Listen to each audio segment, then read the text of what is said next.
चारों तरफ नूर छाया,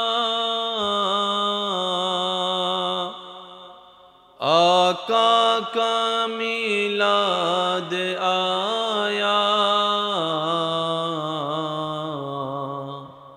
खुशियों का पैगाम लाया लाया, आका का मिलाद आया। अल्लाहुम्मा सल्ले अला मौलाना मुहम्मद व अला आले सय्यदिना मौलाना हक ला इलाहा इल्लल्लाह, ला इलाहा इल्लल्लाह। पढ़िए ला इलाहा इल्लल्लाह, ला इलाहा। বাঘাউড়ার পক্ষ থেকে, এলাকাবাসীর পক্ষ থেকে, সংগঠনের পক্ষ থেকে মুকাররম বাড়ি হুজুরের আগমন, প্রধান বক্তার আগমন, সংগঠনের পক্ষ থেকে, এলাকাবাসীর পক্ষ থেকে, মাহফিলের পক্ষ থেকে আলহামদুলিল্লাহ আজকের মাহফিলের প্রধান বক্তা আল্লামা সৈয়দ মুকাররম বাড়ি হুজুর কিবলা আমাদের মধ্যে চলে এসেছেন। ভাগাউড়া হোসাইনিয়া সৈনিক যুব সংগঠনের উদ্যোগে এলাকাবাসী প্রবাসী ভাইদের আন্তরিক ভালোবাসা, মহব্বত ও সহযোগিতায় পীরে তরিকত রহনুমায়ে শরিয়ত হযরতুল ইসলাম জনাব মৌলানা শাহ সুফি ফখরুল ইসলাম সিদ্দিকী পীর সাহেব হুজুর কেবলার সভাপতিত্বে আজকের এই সজ্জিত আজিমুশান নুরানি ইমানি মাহফিলের মান্যবর প্রধান অতিথি জনাব আলহাজ মোহাম্মদ ফয়সাল আহমদ সাহেব, বিশেষ অতিথিবৃন্দ জনাব মোহাম্মদ সোহেল রানা সাহেব, জনাব মোহাম্মদ রাসেল আহমদ নিলয় সাহেব, বিশেষ করে আজকের মাহফিলের সম্মানিত মেহমানে আলা শহীদ স্মরণিকা উচ্চ বিদ্যাপীঠের মান্যবর হেড মাওলানা মুজাহিদে মিল্লাত রৌনকে আহলে সুন্নত ফখরে ইসলাম হুজুর আল্লামা মাওলানা মুফতি মোশাররফ হোসেন জালালি সাহেব মাদ্দাজিল্লুহুল আলী, আজকের মাহফিলের সম্মানিত মান্যবর প্রধান আলোচক রৌনকে আহলে সুন্নত রৌনকে মিল্লাত মুনাজিরে মিল্লাত হযরতুল ইসলাম জনাব মাওলানা হাফেজ সাইফুল ইসলাম মাদ্দাজিল্লুহুল আলী সহ উপস্থিত উলামায়ে কেরাম, বিশেষ করে স্কুল কলেজ ভার্সিটি মাদ্রাসার প্রাণপ্রিয় ছাত্র ভাইয়েরা, এলাকার মান্যবর ব্যক্তিবর্গ, মুরব্বিয়ানে আজম, হাজেরানে মজলিস, আল্লাহর প্রেমিক, নবীর প্রেমিক ইমানদার ভাইয়েরা, আসসালামু আলাইকুম ওয়া রাহমাতুল্লাহি তাআলা ওয়া বারাকাতুহু। মন খুলে একবার বলি আলহামদুলিল্লাহ। যারা উপস্থিত আছে সবাই বলি একবার আলহামদুলিল্লাহ। আল্লাহ তাআলা দয়া করে মেহেরবানি করে আমাদের সকলের জীবনের অতীতকালের কবিরা সগীরা গুনাহকে মাফ করে দিন, বলি আমিন। রব্বুল আলামিন মেহেরবানি করে আমাদের মা বাবার গুনাহকে মাফ করে দিন, আমিন। আমাদের যত আত্মীয় স্বজন এবং এই এলাকায় যত কবরবাসী এই মুহূর্তে কবরের কঠিন আযাবে কষ্ট পাচ্ছে, প্রত্যেকটি বান্দার দোয়ার উসিলায় রব্বুল আলামিন মেহেরবানি করে প্রত্যেকটি কবরবাসীকে আযাব থেকে মুক্তি দান করুক, আমিন। মাহফিলের সূচনা লগ্ন থেকে আজ পর্যন্ত যত আলোচক, যত শ্রোতা, কমিটির যারা সদস্য, এলাকা যারা বাসী, যারা কবরের বাসিন্দা হয়েছেন, আল্লাহ সবাইকে রফে দারাজাত নসিব করুক, আমিন। মাহফিলের শুরুতে গত 19শে ডিসেম্বর এই মাহফিলের দিনে বাগাউড়া হুসাইনিয়া সৈনিক যুব সংগঠনের সহসভাপতি মোহাম্মদ শফিনুর ইসলাম শফিক সাহেব, যিনি আমাদের থেকে বিদায় গ্রহণ করেছেন দুর্বৃত্তদের আক্রমণে, আল্লাহ পাক ওনার রফে দারাজাত নসিব করুক। সবাই বলি আমিন। আল্লাহ পাক আমাদের সবাইকে জানমাল, আমাদের সকলের জানমানকে আল্লাহ হেফাজত করুক, আমিন। সম্মানিত উপস্থিতি, আমি আপনাদের এলাকায় ভালোবাসার ডাকে সাড়া দিয়ে মেহমান হয়ে এসেছি। আশা রাখবো আপনাদের ভালোবাসা এবং দোয়া নিয়ে আপনাদের থেকে বিদায় নিব। সবার কাছে আমার একটু নিবেদন, যেটুকু সময় আল্লাহ তাআলা আমি অধমকে বলার তৌফিক দান করবেন, এই সময়টা সবাই একটু মনের কান দিয়ে শোনার চেষ্টা করবেন। সবাই বলি ইনশাআল্লাহ। এখানে যারা আছেন সবাই একবার বলি তো মারহাবা। আওয়াজটা একটু বড় করে ফুল ভলিউমে একবার বলেন মারহাবা। এই আওয়াজটা এই লেভেলে দেওয়ার চেষ্টা করবেন। এতক্ষণ পর্যন্ত যে আলোচনা হয়েছে, আল্লাহ আমাদের সবাইকে আমল করার তৌফিক দান করুন। একটা কথা মনে রাখবেন, কত লক্ষ মানুষ হলো এটা বড় বিষয় নয়, প্রেমিক কয়জন হয়েছে এটাই দেখার বিষয়। আমার ব্যক্তিগত তরফ থেকে সিম্পল মাহফিলগুলো আমার খুব ভালো লাগে, যেখানে গ্যাদারিং থাকে কম, ধাক্কাধাক্কি থাকে কম। তো পরিবেশটা আমার বড্ড পছন্দ হয়েছে। নিরিবিলি ভাবে আমি চেষ্টা করব, রব্বুল আলামিন যতটুকু আমাকে দয়া করেন আমি দিয়ে যাওয়ার চেষ্টা করব, আপনারা নেওয়ার চেষ্টা করবেন। আর ওলামায়ে কেরাম এবং বাবা দাদা নানার বয়সী যারা আছেন ওনারা আমার জন্য দোয়া দিতে থাকবেন। সবাই বলি একবার আমিন। যতদূর আওয়াজ যাচ্ছে আমার, আসতে না পারলেও কানটা একটু মাইকের সাথে লাগাই দেওয়ার চেষ্টা রাখবেন। বলা যায় না কখন আল্লাহ তাআলা কার মাধ্যমে কার হেদায়েত দিয়ে রাখেন। কথা বলেন ঠিক কিনা? এখানে যতজন আমরা এখানে আছি,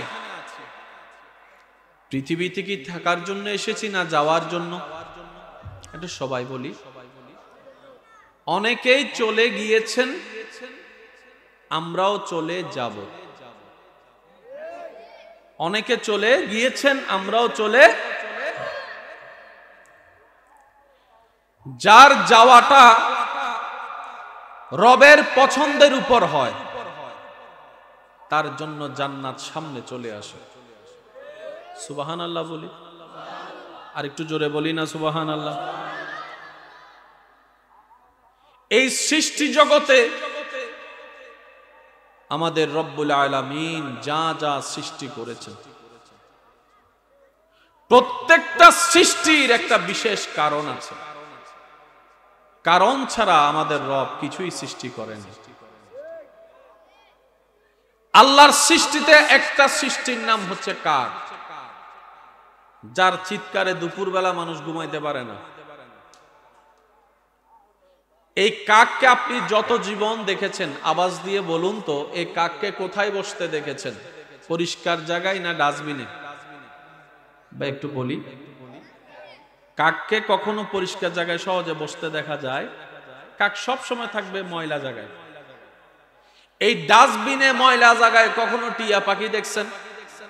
ভাই আমাকে একটু রিপ্লাই দিতে হবে। এই ডাস্টবিনে আপনার এই জায়গার মধ্যে কখনো আপনি কবুতরকে দেখেছেন? শুধু কাককে দেখা যায়। বিজ্ঞানীরা গবেষণা করে দেখে, এই পৃথিবীর ভারসাম্য রক্ষা করার জন্য যত ধরনের যা দরকার সৃষ্টিকর্তা আল্লাহ সব কিছুর ব্যবস্থা করে দিয়েছেন। একটু মন খুলে বলতে হবে সুবহানাল্লাহ। যারা স্কুল কলেজ ভার্সিটি মাদ্রাসার ভাইয়েরা আছেন, আপনারা একটু বিশেষ মনোযোগ দিয়ে শুনবেন, কারণ আজকের দিনের যুবক শুধু অত্র এলাকার ভবিষ্যৎ নয়, দেশেরও ভবিষ্যৎ, ইসলামেরও ভবিষ্যৎ। কথা বলেন ঠিক কিনা? গোড়াটা যদি শক্ত হয় অগ্রভাগে উঠাটা সাহস পাওয়া যায়। কি বলেন আপনারা, ঠিক কি না? পাখির নাম কি বলছিলাম? কাক। বলেন তো কি? সবচাইতে বুদ্ধিমান পাখিও বলা হয় কাককে। কাকের মতো বুদ্ধি অন্য পাখির মধ্যে? আল্লাহ তাআলা কাকের পায়ের মধ্যে এবং কাকের মুখের মধ্যে কিছু স্পেশাল নিয়ামত দিয়ে দিয়েছেন, যে নিয়ামতের কারণে কাক যখন ডাস্টবিন থেকে খানা খায় ওই লালাগুলা লাগে, যার কারণে দুর্গন্ধের লেভেল কমতে থাকে। বলেন না সুবহানাল্লাহ? আর একটু জোরে বলা যাবে সুবহানাল্লাহ? এই গুণটা টিয়া পাখির কাছে, তোতা পাখির কাছে। এবার আওয়াজ দিয়ে বলুন, আল্লাহ যে কাক সৃষ্টি করছে সেটার পিছনেও একটা উপকার আছে না নাই? টিয়া সৃষ্টি করেছেন, উপকার আছে না নাই? কবুতর সৃষ্টি করেছেন, উপকার আছে না নাই? আল্লাহ পাহাড় সৃষ্টি করেছেন, এটার মধ্যেও বিশেষ একটা উপকার আছে। সুবহানাল্লাহ। আমার আলোচনাটা বুঝতে গেলে আপনাকে আগে বেসিকটা বুঝতে হবে, সেজন্য আমার বেসিকটা আগে রেডি করে তারপর আমি আলোচনার দিকে যাচ্ছি। বাংলাদেশে যতগুলা পাহাড় আছে, যার বাবার নামের হোক, পাহাড় কাটা যাবে? বলেন না, পাহাড় কাটা যাবে? পরিবেশ অধিদপ্তর থেকে আপনাকে গ্রেফতারি পরোয়ানা দেওয়া হবে। বাঘ হিংস্র প্রাণী, মানুষ খেয়ে ফেলে, কিন্তু আপনি যদি সুন্দরবনে গিয়ে বাঘ মেরে ফেলেন আপনার নামে অ্যারেস্ট ওয়ারেন্ট বের হয়ে যাবে। একটু কথা বলেন না রে ভাইয়া? তো বাঘ তো মানুষ খেয়ে ফেলে, রেখে লাভ কি? পরিবেশ অধিদপ্তর বলে এই পৃথিবীতে মানবের জন্য, এই পৃথিবী টিকে থাকার জন্য বাঘেরও দরকার, সিংহেরও দরকার, কাকেরও দরকার, পাহাড়েরও দরকার, সাগরেরও দরকার, নদীরও দরকার, খালেরও দরকার। আর এই পৃথিবী তোমার একার নয়, এটা সবার পৃথিবী। সুতরাং অন্যের হক নষ্ট করার অধিকার তোমার নাই। বলেন না সুবহানাল্লাহ? আমরা যখন ছোটবেলা ভূমিকম্প হলে তেমন টের পাওয়া যেত না, এখন ভূমিকম্প হলে যেই পরিমাণ টের পাওয়া যায় পুরো খবর করে ফেলে। জোরে বলেন না রে ভাইয়া? এখন ভূমিকম্প হলে ডাইন বাম টের করে ফেলে, আগে হলো তেমন খবর হতো। তো পরিবেশ অধিদপ্তররা বলে পৃথিবীর ভারসাম্য রক্ষার জন্য পাহাড় দরকার। যত আমরা পাহাড় কেটে ফেলছি পৃথিবী তত হালকা হয়ে যাচ্ছে, হালকা নরণ বেশি নরণ খবর হচ্ছে, ভূমিকম্পের খবর হচ্ছে। এবার বিজ্ঞানীরা বলে পৃথিবীটা টিকে থাকার জন্য তোমার পাহাড়ের দরকার, কারণ পাহাড়টা পৃথিবীকে প্যারাগের মতো ধরে রেখেছে। একই তত্ত্ব আমাদের আল কোরআনে 1450 বছর আগে আল্লাহ তাআলা এইভাবে দিয়েছেন, ওয়াল জিবালা আওতাদা। চিৎকার দিয়ে বলেন না সুবহানাল্লাহ? এটা বলার একটা কারণ হচ্ছে আমাদের বর্তমানে অনেক যুবকরা মনে করে ইসলাম আলাদা, বিজ্ঞান আলাদা। কথা বলে না ভাই? অনেকে মনে করে বিজ্ঞান আলাদা, ইসলাম আলাদা। আমি বলি না ভাই, ইসলামের ভিতর সব আছে, science, arts, commerce, physics, chemistry, biology, সর্ব ধরনের জ্ঞান আল্লাহ ইসলামের ভিতর দান করে দিয়েছেন। বলেন না সুবহানাল্লাহ? এবার আওয়াজ দিয়ে বলেন, পৃথিবী টিকার জন্য পাহাড়ের দরকার আছে না নাই? সাগরের দরকার আছে না নাই? নদী খালের দরকার আছে না নাই? নিয়ম নীতিতে চলার দরকার আছে না নাই? আল্লাহ তাআলা মানব জাতিকে পৃথিবীর ধরাতে টিকে থাকার জন্য, বসবাসের জন্য, জীবন যাপনের জন্য যা কিছু দরকার তা রব্বুল আলামিন ব্যবস্থা করে দিয়েছেন। পাহাড় আপনি আমি বানাই নাই, সাগর আপনি আমি কাটি নাই, আপনার গাছপালা আপনি আমি জীবন দান করি নাই, আল্লাহ তাআলা সব দিয়েছেন। রব্বুল আলামিন বলে, বান্দারে বান্দা, ইন্নী জাইলুন ফিল আরদে খলিফা। ওই দিন থেকে আমি আল্লাহ পৃথিবীকে মানব জাতির জীবন যাপন করার জন্য আমি আল্লাহ সুন্দরভাবে পৃথিবীকে সাজাই দিলাম।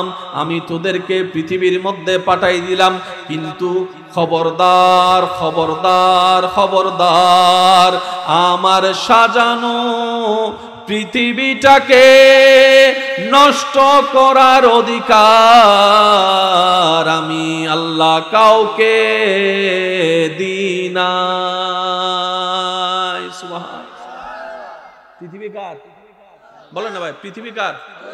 এটা নষ্ট করার অধিকার। আপনি চাইলে মাটি কেটে ঘর বানাইতে পারবেন, আপনার অধিকার আছে, কিন্তু আপনি মাটি দিয়া নদী ভরাট করার অধিকার আপনার।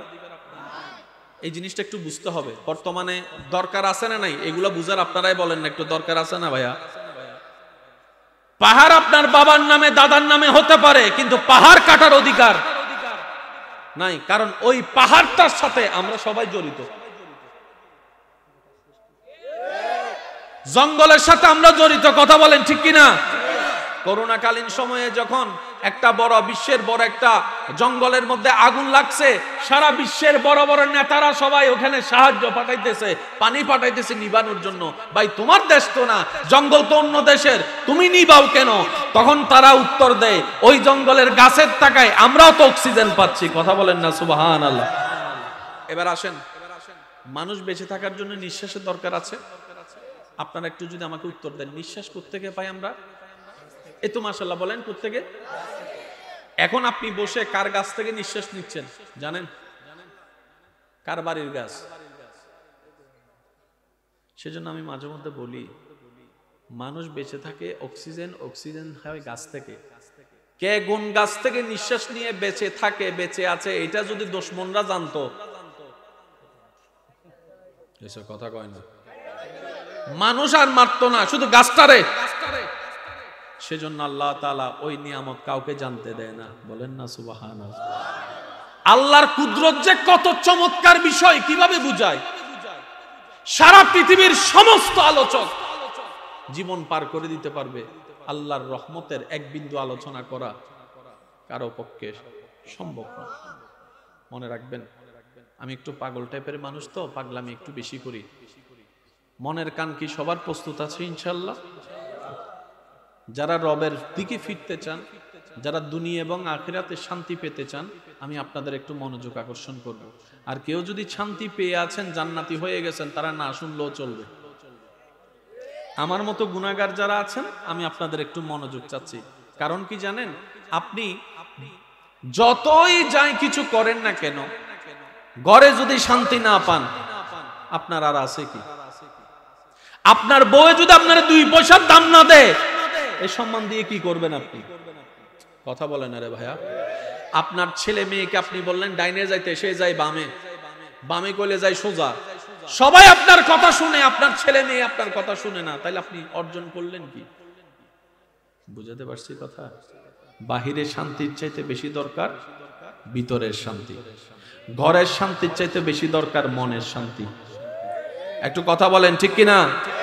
আপনি দেখেন টাকাওয়ালার ভিতরে শান্তি নাই, গরিবের ভিতরেও শান্তি নাই, গাড়িওয়ালার ভিতরে শান্তি নাই, বাড়িওয়ালার ভিতরে শান্তি নাই, দুবাইওয়ালার ভিতরে শান্তি নাই, দেশিওয়ালার ভিতরে শান্তি নাই, ডলারওয়ালার ভিতরেও শান্তি নাই। সত্যি করে বলেন, আসেনি কোনো শান্তি? অনেকে তো এমনও আছে ঘুমের ওষুধ খাইও ঘুমায় না, ঘুমের ওষুধ খাওয়ার পরও। কিন্তু আপনি দেখবেন আপনার এলাকায় যদি কোনো পাগল থাকে, বড় শান্তিতে আছে। এলাকায় পাগল টাগল আসেনি? থাকলে একটা আওয়াজ দেন না। পাগলরে যাইয়া দেখবেন বড় শান্তিতে আছে। শীতকালে পুকুরে নেমে বসে থাকে, গরমকালে ল্যাপ গায়ে দিয়ে বসে থাকে। পাগলের চেহারায় যে হাসি দেখা যায়, এত সুন্দর হাসি কিন্তু সহজে আমাদের চেহারায় দেখা। এবার আপনি যদি পাগলকে জিজ্ঞেস করেন, কিরে মামু এত সুখ কোন জায়গার থেকে পাইলি, কিছু কথা কয় না। আমারও তো সুখের দরকার মামা, তোমার তো সুখ আছে, পাইলা কোথায়? পাগল উত্তর দিবে, অসুখী হওয়ার জন্য যত টেনশন, চাহিদা, লোভ, অংশা, অহংকার থাকে, আমি সব কিছুকে বের করে আমি পাগল হয়ে গিয়েছি। আমি ভালো বুঝি না, খারাপও বুঝি না, দিনও বুঝি না, রাতও বুঝি না, আমি আমার মৌলারে বুঝি, শান্তিও আমার কাছে চলে আসছে। সেজন্য আমাদের চাইতে পাগলরা শান্তিতে বেশি। করোনা গেছে না, করোনা আপনাদের এলাকার কি অবস্থা ছিল সেটা তো আমরা জানি না, তারপর আপনারা যদি একটু রিপ্লাই দেন তাহলে বুঝতে পারবো। সারা বাংলাদেশে লকডাউন। জামাইরে কয় বউয়ের ফাঁসে যাইস না, বউরে কয় জামার ফাঁসে যাইস না। বুঝছেননি? কত মানুষ মারা গেছে এসি রুমের ভিতরে মানুষ। করোনাকালীন সময়ে কয়টা পাগল মারা গেছে আমার কোন? আচ্ছা কথা কয় না। করোনাকালীন কয়টা পাগল মারা গেছে একটু ভাইবা দেখেন। কিন্তু এসি রুমের ভিতরে বন্দি, ঢুকতে একবার স্যানিটাইজার, বাইরে হইতে একবার স্যানিটাইজার। কথা বলেন, কথা বলেন, কথা বলেন, কথা বলেন, একটু জোরে জোরে বলতে হবে, ঠিক কিনা? এবার আমি সবার মনোযোগ চাচ্ছি। আপনাদের এখানে লকডাউন কিরকম হয়েছে আমরা জানি না, কিন্তু সারা বাংলাদেশেরটা বিশ্বেরটা একটু আমাকে উত্তর দিবেন। করোনা থেকে বাঁচার জন্য সারা বিশ্বের সিদ্ধান্ত লকডাউন। বাজার বন্ধ, বলেন বাজার, বাজার, দোকানপাট, রাস্তা, চাকরি, স্কুল, মাদ্রাসা, কলেজ, হেফজখানা, খাবার দাবার, বলেন বলেন বলেন, খাবার বন্ধ, খাবার বন্ধ, খাবার বন্ধ। এবার নিজেকে একবার প্রশ্ন করেন, ব্যবসা বন্ধ, চাকরি বন্ধ, ইনকাম বন্ধ, কিন্তু করোনা কালীন তো আমি উপবাসে ছিলাম না। সুবহানাল্লাহ। ঠিক বললে সওয়াব পাবেন কি পাবেন না আমি জানি না, কিন্তু সুবহানাল্লাহ বললে অগণিত সওয়াব পাবেন। আর একবার যদি আপনার বলা সুবহানাল্লাহ কবুল হয়ে যায়, আপনার আমলনামায় আসমান জমিনের মাঝখানে যতগুলা খালি জায়গা আছে সব সওয়াব আল্লাহ আপনারা দান করবেন। আল্লাহ আপনার যদি সুবহানাল্লাহটা কবুল করে নেই, আপনার নামে জান্নাতে একটা গাছ লাগাই দিবেন। তো সেজন্য যে কোনো মাহফিলে যাবেন, কিপটামি এই জায়গায় করবেন না।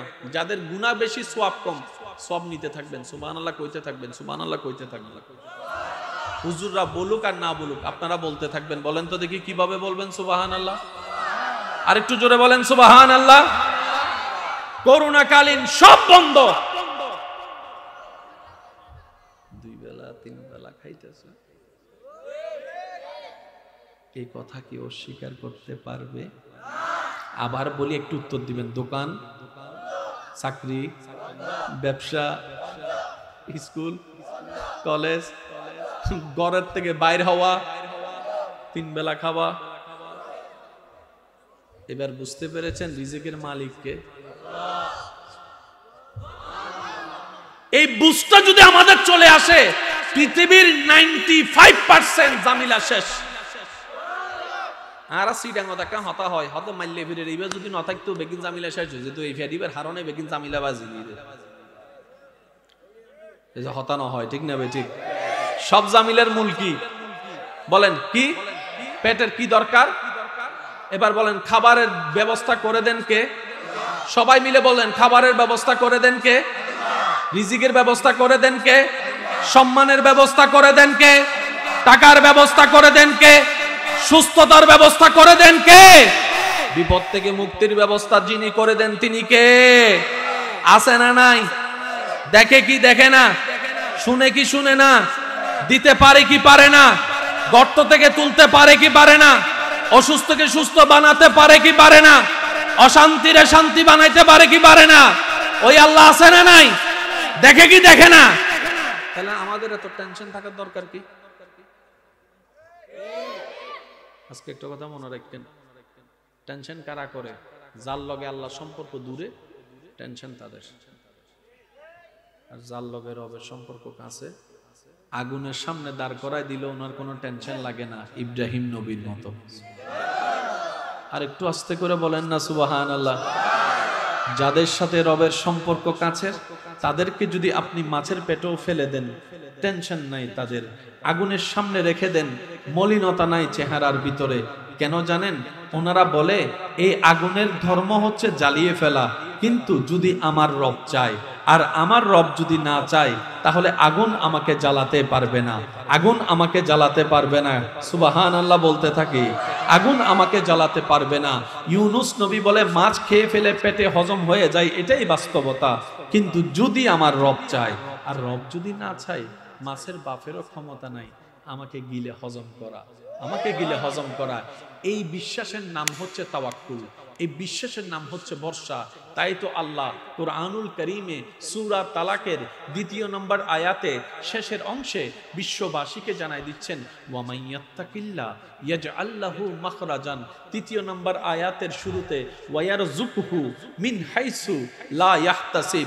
রবের প্রেমিকরা, নবীর প্রেমিক উম্মতেরা মনের কান দিয়ে শুনতে থাকুন আর সুবহানাল্লাহ বলে বলে নিজের জবানকে পবিত্র করার চেষ্টা করুন।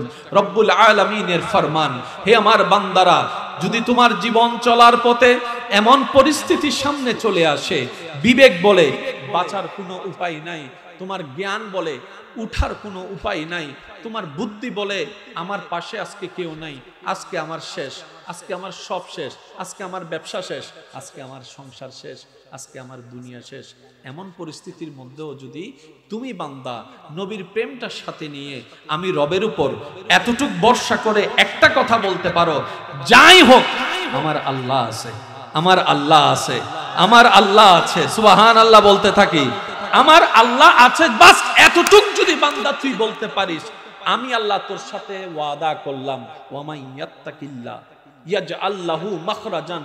যেই বিপদ থেকে বাঁচার কোনো রাস্তা নাই, সেখান থেকে আমি আল্লাহ বের হওয়ার রাস্তা আমি করে দিব। ওয়াদা কার?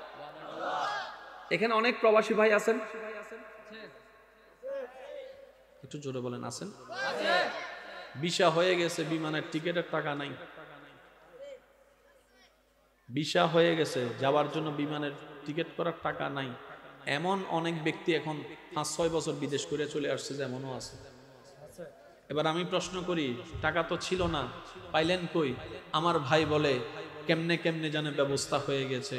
রব বলে যে না রে বান্দা, কেমনে কেমনে নয়, আমি আল্লাহই ব্যবস্থা করে দিয়েছি, আমি আল্লাহই ব্যবস্থা করে দিয়ে। আর একটু জোরে বলি না সুবহানাল্লাহ। রবের ফরমান হচ্ছে বান্দারা আমি আছি তো। যুবকের আওয়াজ একটু বড় হবে মনে হয়, বলি সুবহানাল্লাহ। আমি আল্লাহ আছি তো, তোর টেনশন করার দরকার কি? তোর টেনশন কি নিয়ে? এক বান্দা বলে আল্লাহ আমার মেয়ের বিয়ে, টাকা নাই, টেনশন আমি বাপ হিসেবে করি। রব বলে যে যে তোর মেয়ে সে আমার কি? আমরা বললাম আল্লাহ তোমার বান্দা। তো রব বলে যে বাপ হিসেবে যদি তোর মেয়ে বিয়ে দেওয়ার দায়িত্ব থাকে, বান্দার রব হিসেবে দায়িত্ব তো আমারও আছে। আওয়াজ দিয়ে বলেন আছে না নাই? জোরে বলতে হবে আছে না নাই? রব বলে যে তুই মেয়ের বাপ হিসেবে বিয়ে দিতে পারছিস না, বান্দার আল্লাহ হিসেবে আমি চাইলে তো পারি। তোর টেনশন করার দরকার নেই, তুই শুধু আমার উপর তাওয়াক্কুলটা রাখ, আমার নবীর প্রেমটা সাথে রেখে, নবীর প্রতি আদব রেখে, শ্রদ্ধা ভক্তি রেখে এতটুক মনে বসায় রাখ, আমার আল্লাহ আছে। বলুন তো সবাই কি আমার আল্লাহ আছে? একটু বলেন না ভাইয়া আমার, আর একটু জোরে বলেন আমার, এবার পুরোটা বলেন আমার আল্লাহ আছে, আমার আল্লাহ আছে, আমার আল্লাহ আছে।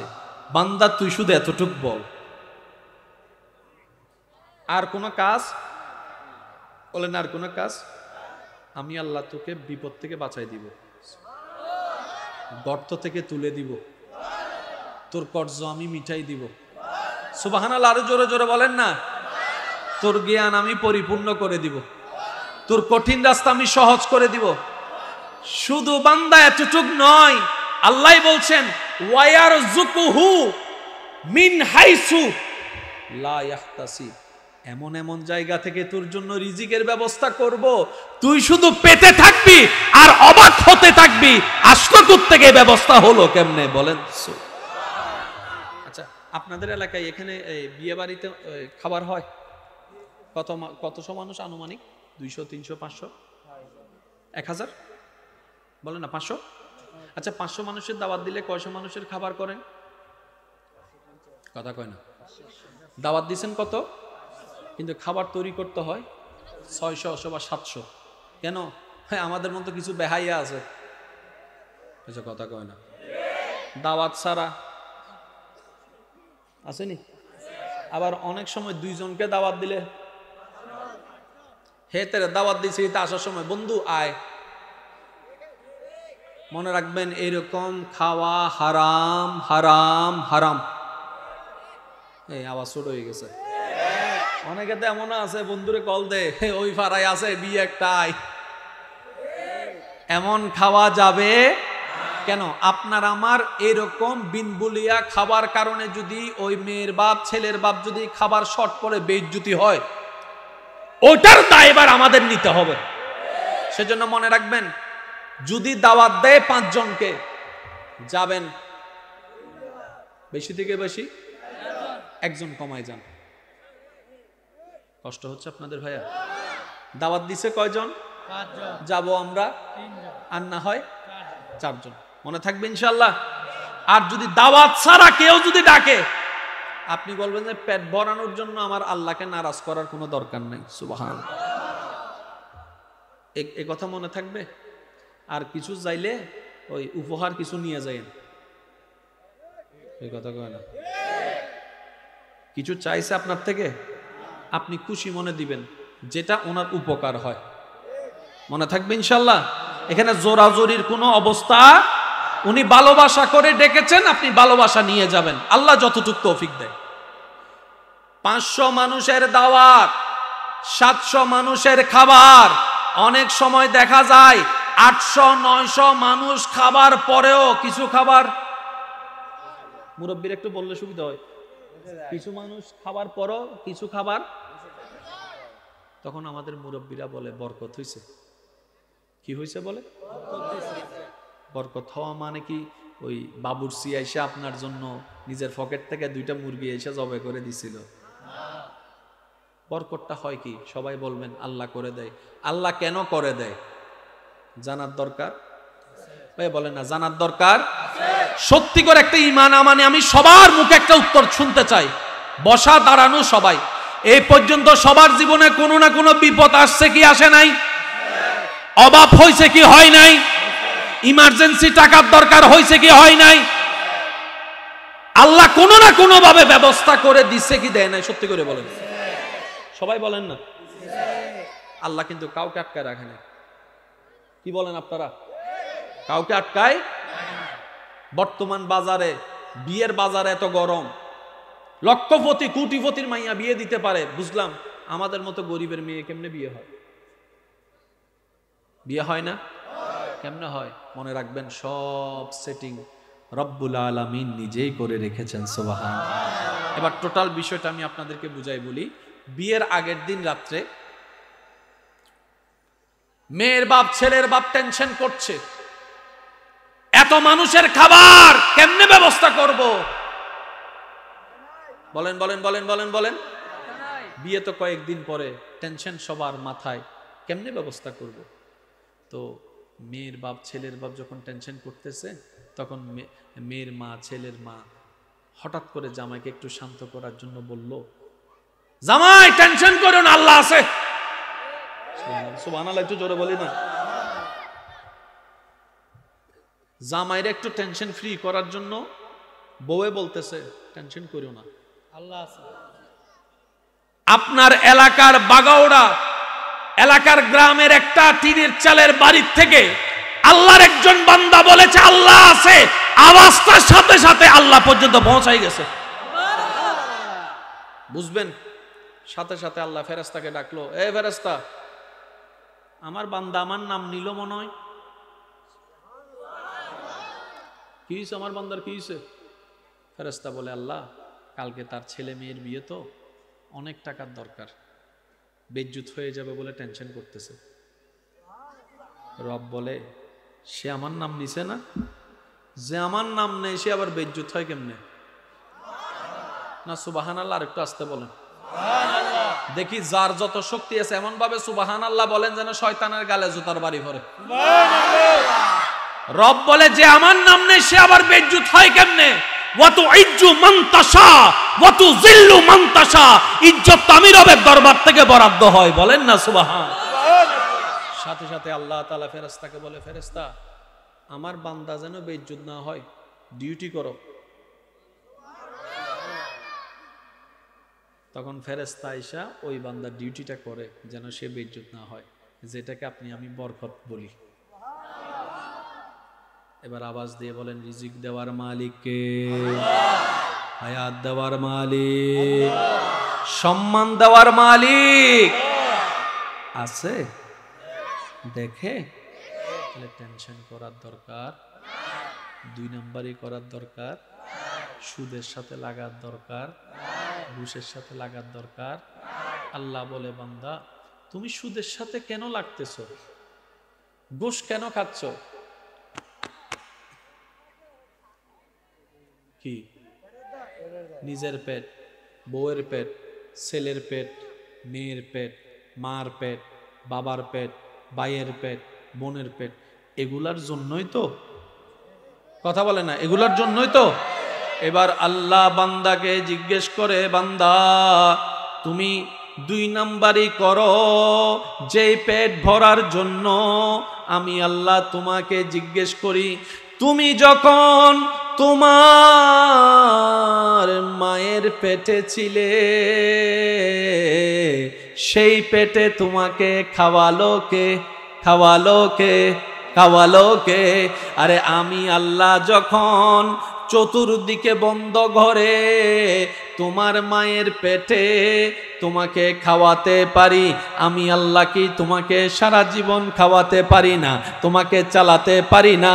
বান্দারে তুমি তোমার জায়গায় ধৈর্য ধরে আমি রবের উপর তাওয়াক্কুল করে যদি তুমি চলতে পারো, আমি আল্লাহ তোমার সাথে ওয়াদা করলাম দুনিয়াতেও রিজিকের কম তোমার হবে না, জান্নাতে তোমার জন্য ঘরের ব্যবস্থা আমি আল্লাহ নিজেই করে দিব। সত্যি করে বলেন, মার পেটে খাওয়াইছে কে? আল্লাহ। যারা বাচ্চার বাপ হইছেন তারা আওয়াজ দিবেন, আর যারা এখন বিয়ে করেন না তারা চুপ করে থাকতেন। বাচ্চা যখন মার পেটে যায় একরকম থাকে নাকি ঘুরে?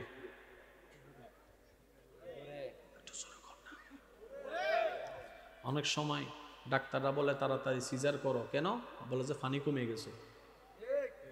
তার মানে বাচ্চা মায়ের পেটে, আমি আপনি মায়ের পেটে যখন ছিলাম পানির ভিতরে ছিলাম। এবার সত্যি করে বলেন, পানির ভিতরে চাইয়া যাইয়া 10 মিনিট ডুব দেন তো, বলেন বলেন। যে মানুষ দুনিয়াতে পানির ভিতরে বাঁচতে পারে না, সেই মানুষকে আল্লাহ মায়ের পেটে 9 মাস 10 মাস বাঁচাই রেখেছেন। সুবহানাল্লাহ, আরো জোরে বলি। দ্বিতীয় নম্বর, মায়ের পেটে আমরা কি খেয়েছি? ওই যে ছোটবেলা থেকে যেটা শুনছি, মা যা খায়। এবার আওয়াজ দিয়ে বলেন, যুবকদের আওয়াজ যেন ছোট না থাকে, আমরা খাই কি দিয়ে? কান দিয়ে, নাক দিয়ে না মুখ দিয়ে? আরো জোরে বলেন, কি দিয়ে? মায়ের পেটে ছিলাম পানির ভিতরে, মুখটা ছিল বন্ধ, তো খেলাম কিভাবে? রব বলে যে তোমার খাওয়ার ব্যবস্থা আমি আল্লাহ তোমার নাভির মাধ্যমে করে দিয়েছি। আল্লাহ তুমি মুখ খুলে দাও না কেন? রব বলে যে পানিগুলা নোংরা পানি, মুখটা দিয়েছি আমার রবের প্রশংসা করছো, আমি রবের প্রশংসা করার জন্য। আমি আল্লাহ চাই না তোমার মুখটা নোংরা হোক, তাই সেটা আমি বন্ধ করে রেখেছি। আচ্ছা এবার আসেন, ফ্যাট কি ভরাইছে নাকি ভরাই নাই? বলেন না। কি দিয়ে? কি দিয়ে? সেজন্য দুনিয়াতে আসার পরে সর্বপ্রথম যখনই নাভি কাটে তখনই বাচ্চা ওয়া। একটু জোরে জোরে কন না, ঠিক কিনা? এবার ডাক্তারের কাছে যখন অসুস্থ রোগী যায়, মুখে যে খেতে পারে না, তখন ডাক্তার ওনাকে কেমনে খাওয়ায়? একটু বুঝে বুঝে বলেন না, কোন দিয়া? ডাক্তার নাকে দিয়া কি কয়? খাবার নলি। মুখ দিয়ে না খায়, নাক দিয়ে কেমনে? ডাক্তার বলে রব্বুল আলামিন দয়া করে ব্যবস্থা করে দিয়েছেন, আমার বান্দা যদি কখনো মুখ দিয়ে খেতে না পারে, খাবার যেন বন্ধ না হয়, কারণ রিজিকের দায়িত্ব আমি আল্লাহ নিয়েছি। রিজিকের দায়িত্ব আমি আল্লাহ নিয়েছি, বলেন না সুবহানাল্লাহ। বান্দা অল্টারনেটিভ ব্যবস্থা আমি আল্লাহ মুখেও রেখে দিয়েছি, নাকের ভিতর দিয়েও রেখে দিয়েছি। এখানে যতগুলা মানুষ আছেন মাইকের আওয়াজ শুনতেছেন, ডায়াবেটিস যাদের ইনসুলিন দিতে হয়, ইনসুলিনটা কোথায় মারে?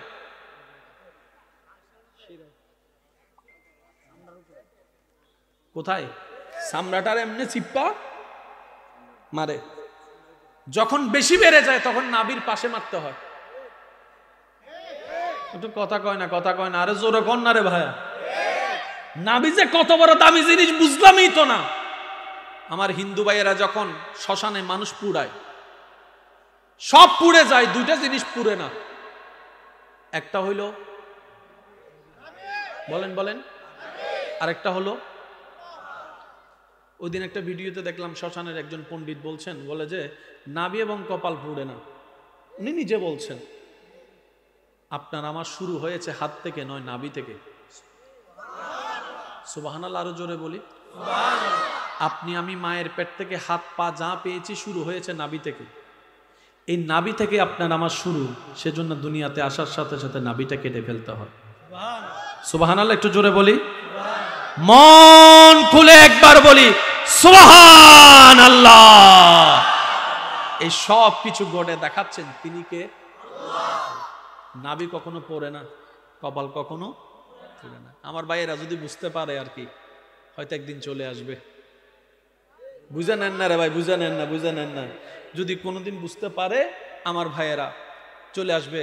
লা ইলাহা হরতি পাপম ইল্লা আল্লাহ পরম পদম কেন বলা হয়েছে, আমার ভাইয়েরা যদি একটু গবেষণা করে, হয়তো একদিন চলে এসে বলবে লা ইলাহা ইল্লাল্লাহু মুহাম্মাদুর রাসূলুল্লাহ সাল্লাল্লাহু। আল্লাহ কবুল করুক। এই আমিনটাও কয় না স্যার, মন খুলে বলেন না আমিন। আল্লাহ বলে মায়ের পেট আমি খাওয়াইছি। আচ্ছা বলেন, মার পেট থেকে আসার সময় আঙ্গুল ছিল না? নখ, কান, হাঁটু, পা, মুখ, চেহারা, দাঁত, দাঁত, আল্লাহ সব দিলা, দাঁত দিলে না কেন? না সুবহানাল্লাহ করে যাইয়া কইেন না, না আর একটু আস্তে আস্তে করে কোন সুবহানাল্লাহ। আল্লাহ তুমি সব দিলা, দাঁত দিলা না কেন? রব বলে যে যখন যা দরকার আমি তখন তা দান করি। বলেন না সুবহানাল্লাহ। এবার ইমানদার ভাইয়ের একটু গভীর মনোযোগ, আমি সবার মনোযোগ আকর্ষণ করছি। আমার মা বোন যদি শুনে আপনারা একটু খেয়াল করবেন। আমি দুনিয়াতে আসার পর, আপনি দুনিয়াতে আসার পর যদি বাচ্চা কান্না না করে, ডাক্তারে বাচ্চার ফা দুইটা দইরা, কিছু কথা কয় না, বাচ্চা কান্না না করলে ফা দুইটা দিয়ে দইরা পিছন দিয়া, ও ডাক্তার একদিনের বাচ্চাকে আপনি মারতেছেন, মায়া লাগে না? মায়া আছে বলেই মারতেছি। সুবহানাল্লাহ কয় না, মায়া আছে বলেই। সেজন্য যুবকরা যদি শিক্ষকে মারে, এটা মায়া করে মারছে। মা বাবা যদি গাল দেয়, মারে, মায়া করে মারতেছে। সব মায়াতে, সব মারাতে দুশ্মনী থাকে না। কিছু কিছু মারা আঘাতের ভিতরে ভালোবাসাও থাকে। সত্যি করে বলেন, যতদিন আমাদের শিক্ষকের হাতে ব্যাট ছিল, ছাত্ররা সহজে বেয়াদব হতে পারে নাই। যখন থেকে শিক্ষকের হাত থেকে ব্যাট তুলে নেওয়া হয়েছে, এখন ছোট ছোট বাচ্চারা পর্যন্ত শিক্ষকের সাথে বেয়াদবি করতেছে। কথা বলেন ঠিক কিনা? ভাইয়া কোনো সমস্যা? ভাই একটু মনোযোগ দিবেন প্লিজ। আগে শিক্ষক আসলে ছাত্র আইল থেকে নেমে যেত, শিক্ষককে দেখে আইল থেকে। আর এখন শিক্ষককে দেখে ছাত্র প্লিজ স্মাইল প্লিজ। যেখানে আদব থাকে না, সে কখনো এলম থাকে। এটা মাথায় রাখবেন ভাইয়া। এলম আসে আদব থেকে, এলম আসে মহাব্বত থেকে, এলম আসে ভদ্রতা থেকে। কথা বলতে হবে ঠিক কিনা? এবার দুনিয়াতে আসার পরে, আপনি আমি দুনিয়াতে আসার পর, ডাক্তার বলে ও সন্তানের বাপ, বাচ্চার জন্য এমন একটা খাবার আনো যে খাবারের মধ্যে বিন্দু পরিমাণ ভেজাল। সত্যি করে বলেন, ভেজাল ছাড়া কোনো খাবার আছে? ফরমালিন তো ফরমালিন আছে। কথা কয় না। বিষও আজকাল 2 নম্বর। ক্ষেতের বিষ দিল, ওই যে কথা কয় না, ক্ষেতের বিষ দিল, বিষের মধ্যে কি নম্বর? ডাক্তার বলে বাচ্চাকে এমন একটা খাবার খাওয়াইতে হবে যেখানের মধ্যে কোনো ভেজাল, প্রোটিন থাকতে হবে, ক্যালসিয়াম থাকতে হবে, ভিটামিন থাকতে হবে। এমন খাবার পৃথিবীর কোনো দোকানে পাওয়া যায়? আপনার বাবা আপনার জন্য, আমার বাবা আমার জন্য খাবারের ব্যবস্থা করতে গিয়ে সারা বিশ্ব ভ্রমণ করেছে, কোটি কোটি টাকা খরচ করেছে, কিন্তু এমন খাবার সন্ধান করতে পায় নাই। আল্লাহকে যখন বলে আল্লাহ